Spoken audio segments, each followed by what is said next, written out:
Hey everybody, it's Max J. Miller, co-author with Robert Hollis of the upcoming How Is That Working? And I'm continuing now, number 3, in a series basically reading to you the introduction to my earlier book, How Do You Know That? And this book is about the power and influence of stories in our lives.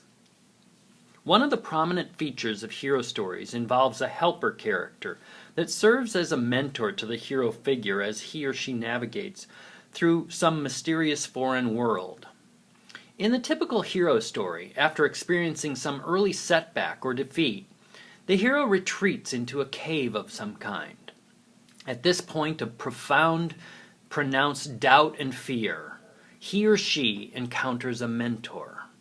Luke Skywalker became the apprentice first to Obi-Wan Kenobi and later to Yoda, both Jedi Masters, as you'll recall. King Arthur became a pupil of Merlin the Magician. The Karate Kid encountered Mr. Miyagi. Though the mentor often provides encouragement and practical advice, generally the mentor facilitates the hero's inner journey, by challenging the hero's way of thinking as well as his or her basic approach to life. Yoda rebukes Luke's plaintive "I'll try" with the famous retort, "Do or not do, there is no try." In order to draw attention to Luke's habitual thought patterns, Obi-Wan has him fighting a flying robot that's wielding a lightsaber to administer the proverbial whack on the side of the head.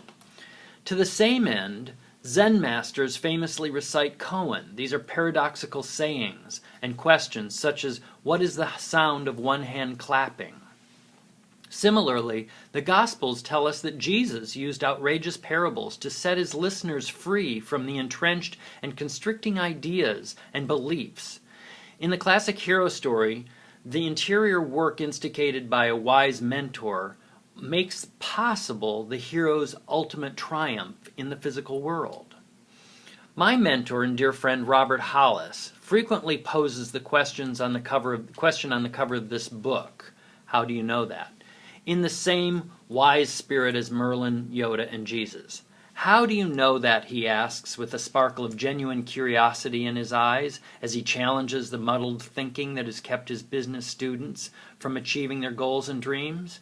In the tradition of great mentors, Robert places an emphasis on the interior, that is, the mental, emotional, and spiritual development of his apprentices. Sort out your thoughts and beliefs that help you from the ones that hurt you, Robert says, and as if by magic everything works out. In contrast to many of the quirky mentor characters of film and literature, people easily relate to Robert as a sort of everyman. He has experienced the lows and highs of life, and he's overcome his share of life's challenges. A devoted student of the playbook for living, he diligently shares what he discovers with whomever he finds willing and ready to learn. Throughout this book, episodes from Robert's work as a business coach and mentor, as well as his own rags to riches story, will bring many of its main ideas to life. His pithy wisdom will sometimes tickle your funny bone, and other times it may tweak your ego just a bit.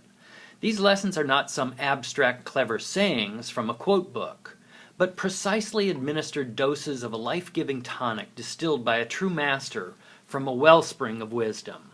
As Robert frequently asserts, documentation beats conversation. His record illustrates this point. Over 36 millionaires and thousands of others credit Robert's transformational mentoring for their success in business and in life. In spite of this extraordinary success, his humble spirit exudes one message: if I can do it, so can you. Well, I'm going to stop it right there. I'm going to pick up with another very interesting section right now. Remember, this is the introduction to a longer work about story and how story influences us and shapes us. And I hope you'll tune in and hear the rest of this over the next few days. Thank you very much. Bye-bye.